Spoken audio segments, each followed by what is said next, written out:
Saya sekedar mengingatkan, COVID hari ini kita harus diskusikan dulu sebelum kita masuk ke topik yang lain. COVID ini begini, terlepas dari Anda percaya bahwa COVID itu konspirasi atau COVID itu biologi, out of control, gitu ya. Terserah. Tapi kita mikir yang netral aja. Anggap ini adalah memang biological event atau peristiwa maha dahsyat pandemik, memang biologi. Nggak ada yang mengendalikan, nggak ada. Jadi kita anggap kita adalah orang baik yang tidak punya persepsi buruk. Kita menganggap ini adalah kejadian yang normal. Oke. Kalau kejadian yang normal, maka untuk mengobati atau dunia vaksin itu dunia virus itu obatnya adalah vaksin. Jadi menurut pengalaman, vaksin itu kira-kira 12 sampai 18 bulan. Jadi kalau kita anggap bulan Januari 2020 dunia berkompetisi untuk membuat vaksin COVID, maka kira-kira tercepat adalah Januari 2021. Gitu ya. Seluruh dunia saat ini sedang melakukan hal yang sama, bagaimana menciptakan vaksin untuk mengalahkan COVID. Jadi kalau 2021 katakanlah negara Prancis atau katakanlah Singapura duluan ternyata menemukan COVID tersebut, vaksin COVID tersebut. Jadi begitu dia menemukan di Januari 2021, kemudian dia akan mencetak secara komersial. Jadi dia akan membuat pabrik, dia akan menambah produksi dan lain sebagainya. Kira-kira tambah 6 bulan. Jadi Juli 2021 baru vaksin itu untuk negaranya dan daerah sekitarnya, dan kira-kira untuk merata di seluruh dunia atau the rest of the world ini kira-kira memakan waktu sampai Desember 2021. Sahabat semua, Desember 2021 itu waktu yang lama. Ingat, baru 6 bulan aja dari Januari ya, dari Januari sampai sekarang. Zara salah satu ini baju Zara rasanya. Zara sudah menutup 1.200 outletnya di seluruh dunia. Airbnb yang tadinya 12 tahun ini menguasai dunia hospitality di luar hotel liar, tahu-tahu musnah hanya dalam 6 minggu, gitu ya. Dan kita tahu Patek Philippe, Rolex, Hermes, Chanel, barang-barang mewah tadi ya, Ferragamo dan lain sebagainya berhenti produksi. Karena barang mewah saat ini orang nggak mau pakai Chanel, nggak mau pakai Gucci, mau ngapain lo gitu ya, nggak kemana-mana gitu. Walaupun sekarang COVID sudah selesai atau banyak yang melepas PSBB-nya, tapi COVID-nya belum hilang dan banyak orang-orang yang merasa ntar aja deh gitu ya. Jadi ada perusahaan misalnya Unilever katanya kemarin itu baru mulai operasi kantornya, atau ada yang kena COVID, kantornya tutup lagi, work from home lagi. Dan ini terus menjadi bergilir sehingga ekonomi Indonesia di 6 bulan ke depan ini sangat genting. Ini akan menjadi downtrend turun. Jadi saya mengingatkan sahabat semua, kalau Anda punya uang jangan invest dulu. Ganti ke dolar atau ganti ke emas gitu ya. Terutama emas. Hati-hati, jangan ini tanahnya murah, dia punya di bank nih harga 200 juta nih, cuma sabar 6 bulan lagi jangan tinggal 50 gitu. Gitu ya. Sabar sekali lagi. Saya hanya mengingatkan bahwa ini worst scenario. Mudah-mudahan tidak terjadi. Jadi apa yang terjadi kalau shit happen, Anda udah punya plan B-nya. Sekali lagi sahabat semua, saya ngomong begini kelihatannya menyeramkan, tetapi memang berangkatnya saya dari trade analysis. Saya melihat apa-apa dari worst scenario, dari skenario terburuk, dari trade analysis. Kalau itu bisa diselesaikan, ya sudah, kita aman gitu ya. Tapi kalau kita nggak tahu, jangan sampai gini loh. Saya tuh kadang-kadang kesel sama pejabat sekarang ya. Jadi di bulan Januari kita underestimate terhadap COVID. Februari masih underestimate. Jadi sebelum peristiwa terjadi, kita tuh underestimate terhadap apapun. Tapi begitu sudah terjadi, kita overestimate. Jadi begitu Januari underestimate, tahu-tahu Maret ada, paniknya kayak besok mau kiamat. Kita overestimate. Terus sekarang balik underestimate lagi, gitu ya. Sama seperti, akan pernah nggak di Laut Natuna Utara? Saya nggak mau lagi menyebut Laut Cina Selatan. Laut Natuna Utara gitu ya. Enggak mungkin perang lah, mereka damai segala macam. Tapi kita underestimate, begitu perang beneran, kita overestimate gitu ya.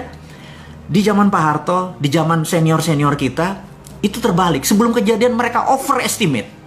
Begitu kejadian mereka udah tahu counternya gitu ya. Kembali kita sama, kita sekarang overestimate aja dulu deh. Anggap COVID ini sampai 2021 baru selesai. Anggap itu dulu, vaksinnya baru ada. Jadi kita harus sudah nyiapin 1,5 tahun ke depan ngapain. Overestimate, kalau nggak kejadian nggak apa-apa gitu ya. Nah, kembali ke apa yang harus dilakukan. Jadi saat ini, sekarang kita balik. Kita tambah lagi, bukan dibalik. Gimana kalau benar-benar COVID ini ada skenarionya? Ada globalis yang ingin mengontrol dunia, yang merasa bahwa negara itu less important, nggak terlalu penting. Control the people itu yang menjadi penting. Dan mereka menganggap cara mengontrolnya adalah dengan memberikan reign of terror, atau mengirimkan teror. Dengan teror tersebut dunia panik akhirnya solusinya di mereka, teknologi, medicine dan lain sebagainya. Jadi kalaupun mereka ini by design, kapan vaksinnya keluar? Mereka pasti udah punya vaksinnya gitu ya. Kapan vaksinnya keluar? Vaksinnya keluar adalah 2 bulan sebelum vaksin kompetitornya datang. Kenapa? Karena ngitungnya begini. Saat ini di dunia ada 11 juta terpapar, di Indonesia ada 65 ribu hari ini gitu ya.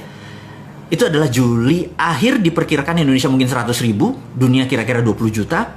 Di akhir 2020, dunia kira-kira mencapai 50 juta. Di pertengahan Juli 2021, mungkin sekitar 300-an juta. Dan diperkirakan akhir 2021, 1 miliar manusia terpapar oleh COVID. Dan bagi globalis, cabal, bagi mereka yang orang jahat-jahat ingin mengontrol dunia ini, disitulah baru mereka keluarkan vaksinnya 2 bulan sebelum itu. Karena apa? Udah 9 miliar orang. Kalau 10 juta masih belum, gitu ya, udah 9 miliar orang.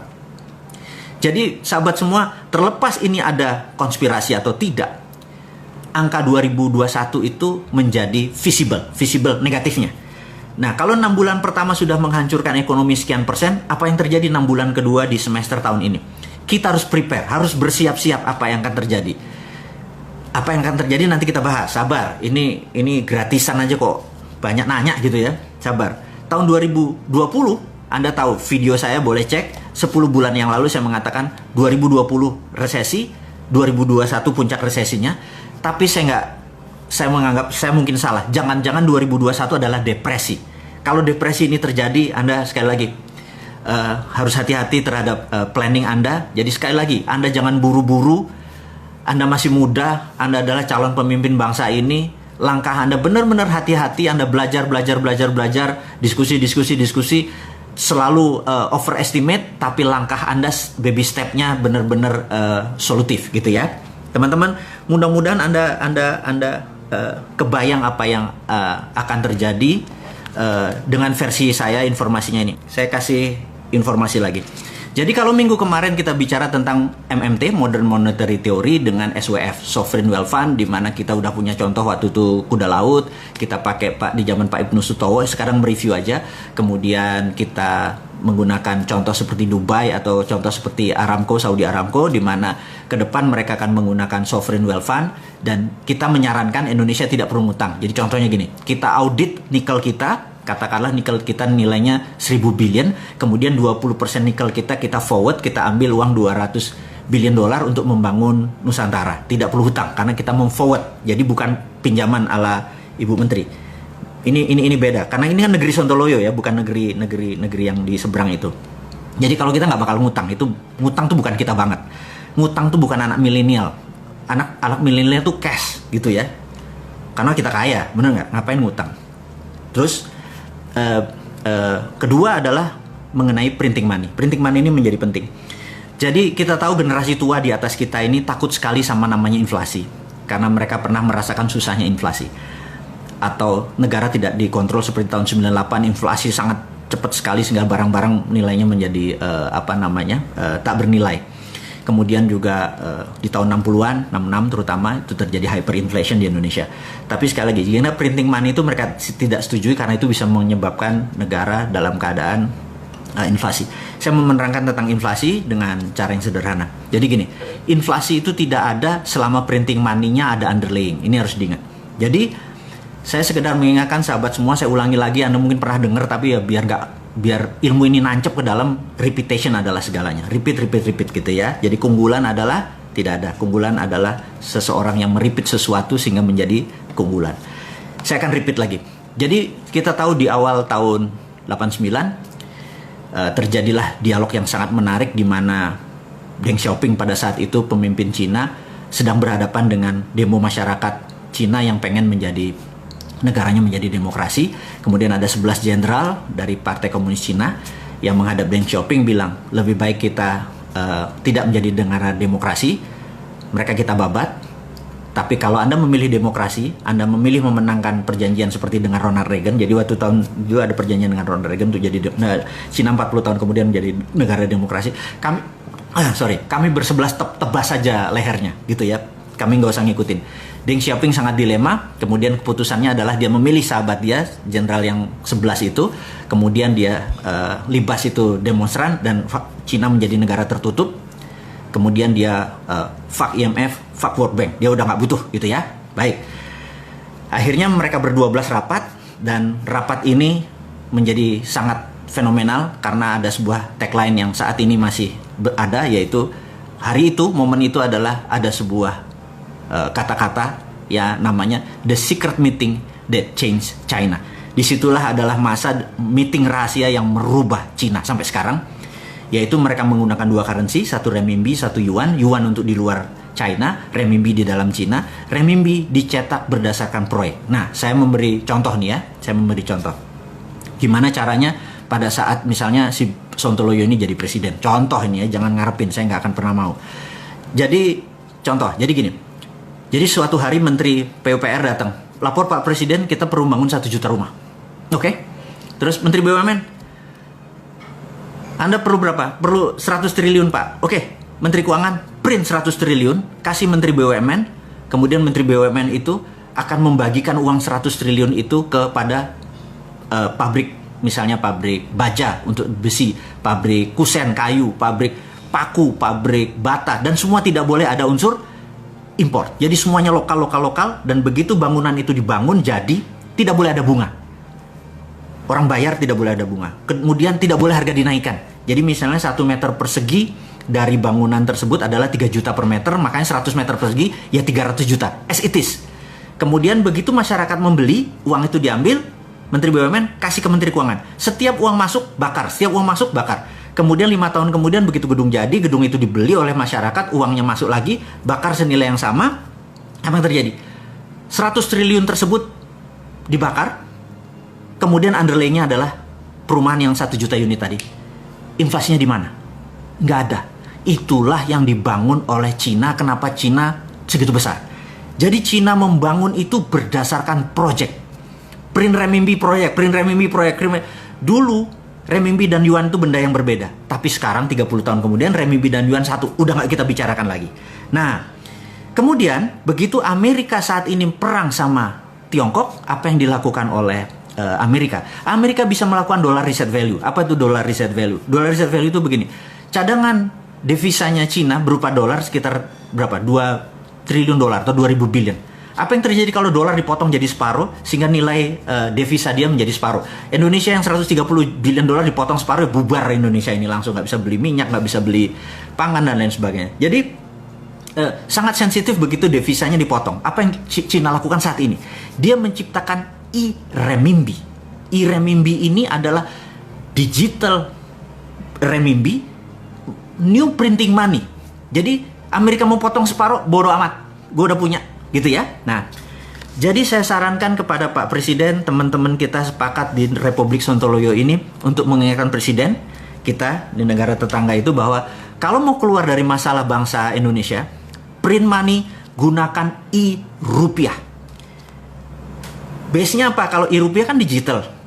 Gunakan blockchain. Karena blockchain itu kan trusted open ledger. Sehingga uang keluar kemanapun bisa. Waktu kita menganggap ini sudah cukup beredarnya, kita tarik kembali dengan strategi blockchain. Ketarik juga. Sehingga tidak ada inflasi. Inilah solusi untuk menolong bangsa ini untuk menjadi bangsa yang besar. Melebihi Tiongkok, melebihi Amerika dalam waktu sekejap. Jadi hater dan buzzernya Bosman itu adalah kaki tangannya Amerika dan Tiongkok yang tidak pengen Indonesia berdaulat. Dan sahabat semua, Anda jangan takut tuh proyek ini dikorup. Anda itu berpikir kuno. Kalau ada berpikir, nanti gimana dikorup? Nggak mungkin dikorup karena ini pakai blockchain. Dan nggak mungkin dikorup karena ini ada underlayingnya. Sekali lagi, sahabat semua, lupakan cara berpikir lama. Lupakan inflasi, lupakan itu namanya dikorup segala macam. Ini blockchain. Dan strategi ini simple, negara tidak usah menggunakan infrastruktur yang lama, gunakan infrastruktur yang baru. Gunakan infrastruktur yang baru. Caranya bagaimana? Saya punya sahabat, saya punya sahabat begini. Sahabat saya manggil Kak Camah, dia usianya mungkin 15 tahun di atas saya. kakak saya ini seorang wanita yang punya masalah di otaknya. Jadi kalau ternyata pas di CT scan itu ada blocking di kepalanya. Jadi tapi kalau dia dioperasi itu kemungkinan selamatnya cuma 30%. Jadi sementara kalau dia lagi kesakitan, itu painkiller termahal pun tidak bisa menyembuhkan rasa sakitnya. Jadi apa yang terjadi? Begitu dia sakit, dia bisa pingsan. Kemudian gimana solusinya? Dia dioperasi, chance peluangnya kecil, sementara di kepalanya ada blockage atau pemblokan. Jadi kalau di jam 9 malam dia mulai ngebatik, pakai canting dia ngebatik gitu ya. Tidur jam 3 pagi atau habis subuh dia baru tidur. 2 tahun kemudian dia merasa heran kok selama pusingnya atau penyakit kepalanya nggak hilang gitu ya. Kemudian dia ke Singapura untuk CT scan. Sahabat semua, apa yang terjadi? Allah itu luar biasa. Jadi ini otaknya dan jaringan saraf yang keblok tadi, tahu-tahu tumbuh jaringan baru, masih kecil. Itulah yang membuat solusi sehingga dia bisa normal kembali gitu ya. Jadi dia menciptakan saraf baru. Nah, pada saat ini Indonesia seperti bloknya otak tadi. Kalau pakai cara yang lama, nggak selesai negara ini. Jadi apa solusinya? Solusinya adalah gunakan jalur baru. Lupakan yang lama, biarin yang lama, biar orang yang lama, yang politikus apa segala macam biar di sini. Kita yang muda-muda gunakan jalur baru. Itulah yang akan kita lakukan segera, gunakan e-rupiah. Jadi sahabat, rasanya kalau bisnis seperti apa yang kita sebut tadi atau ekonomi seperti tadi kelihatan gampang. Sesungguhnya segampang itu. Yang dibikin rumit itu mereka supaya kita anak muda, atau Anda, bukan saya udah tua. Yang anak muda seperti kalian semua itu tidak mau mengelola negara ini. Sahabat, adik-adikku, ambil 4 tahun lagi Anda yang harus berdaulat. Kalau ini nggak dipakai juga e-rupiah, kita tunggu 4 tahun lagi dengan sabar. Saya kasih itu semua. Dan jangan harap saya minta posisi. Anda yang lebih berdaulat. Saya cuma mau ngewirit jagongan aja lah. Makan jagung di rumah, guyang-guyu, ketawa-ketawi. Itu membuat umur saya mungkin jadi 100 tahun. Daripada saya harus berada di tengah-tengah Anda yang muda-muda, saya malu. Gitu ya. Jadi, sahabat semua, di ujung pembicaraan topik hari ini, semoga sahabat semua berkenan, semoga sahabat semua bisa menjadi panji-panji pejuang-pejuang digital patriotism, di mana kita akan merebut kembali kedaulatan, tidak mulai dari kapanpun, tapi dari sekarang. Anda harus terus belajar, Anda terus semangat. Sekali lagi, COVID itu ada, dan kita harus nggak boleh kalah dengan COVID. Globalis itu ada, kita nggak boleh kalah dengan globalis. Kita harus punya strategi itu, kita terus berjamaah, kita terus saling kontak, kita terus selalu bersama-sama.